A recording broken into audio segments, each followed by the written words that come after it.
Hey everyone, welcome back to the channel. So today we are going to be talking about Estelle. Estelle is the latest Earth Elemental Knight hero that has come out.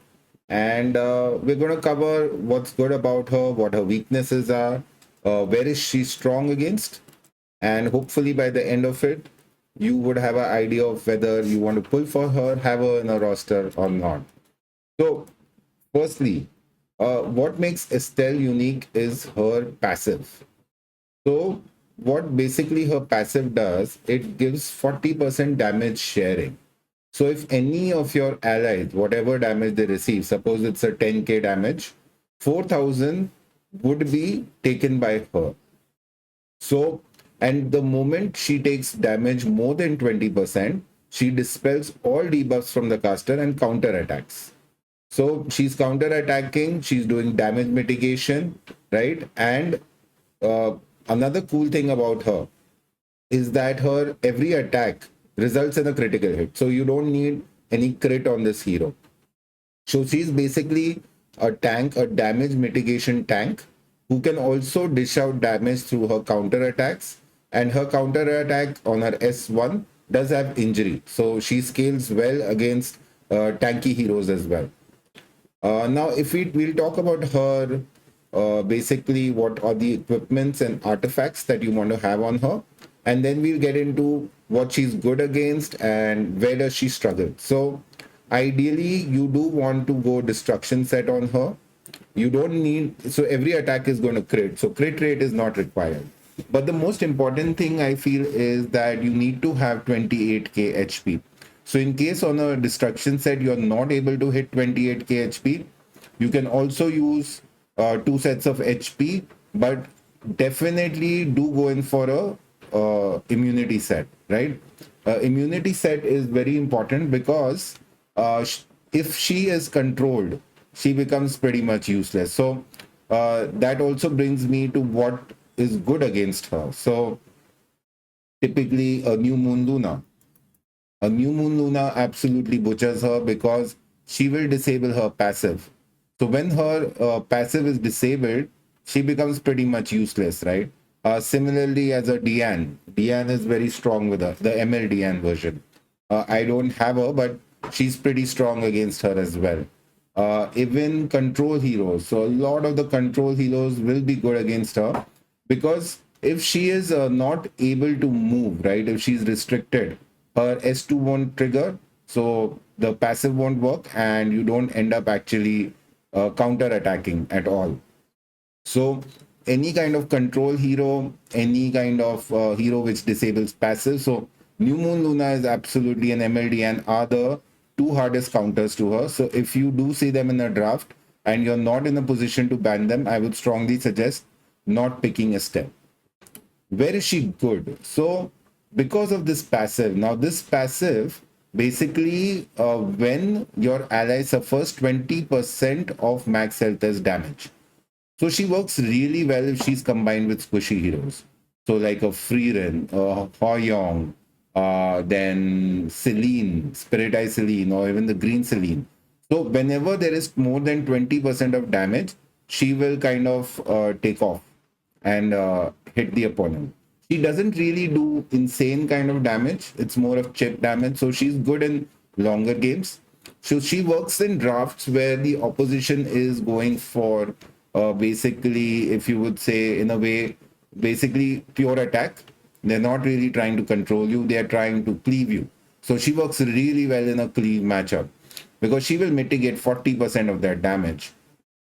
And the cool thing, the artifact that they've given her works really well with her. So this, she will, decrease the damage. So suppose there's a 10k damage, she takes 4,000 of it. Of that, this 37.5 would be mitigated. So it helps her survive longer. Otherwise, if you don't have this artifact, another very good artifact on her is Adamant Shield. So this completely makes her a pure mitigation knight. So if you go in for this artifact, what I would strongly suggest then also is to go in for a protection set instead of a deso set. So she can be built in 2-3 ways. You can go for the deso way or where you're looking to do some damage. Otherwise, you can do protection set or even a double health along with immunity works really well on her. So these would be the three kind of builds. In terms of drafting, you want to pick her once you have an idea of what the opposition is going for.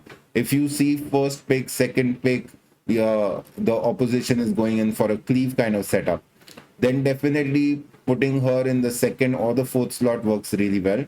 You don't want to put her in the third slot. I don't think she has that much value that she goes into the ban protected slot, because a lot of times she can also work as a force ban unit against cleave, and then you can pick your other 4 heroes that you want to go in against them.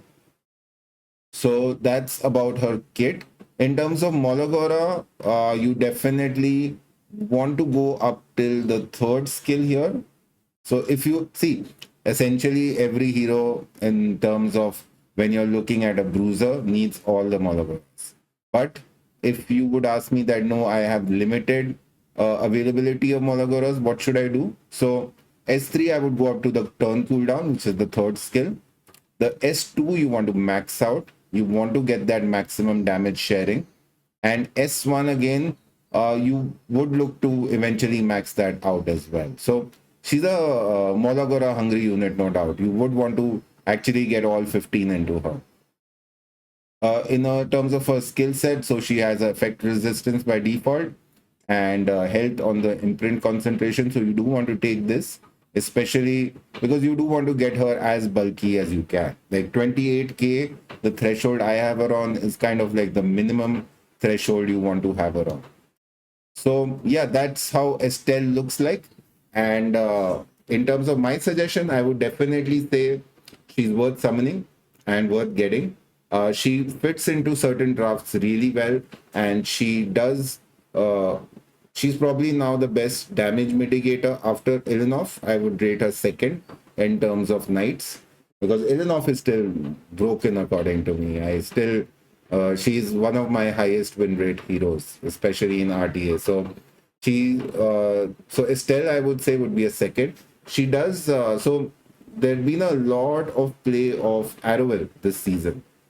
So I don't know if any of you are playing him, but he has been drafted really regularly, especially in the higher tier of RTA, and he gives a escort. So this is again a 40% damage share.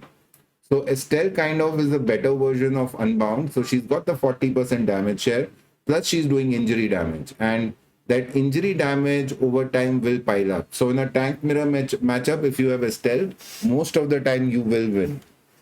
If in a cleave kind of matchup, which is not a control cleave, just a pure cleave, where they're looking to demolish your team purely based on attack damage, she will definitely come in handy and will ensure that you get to at least play the game.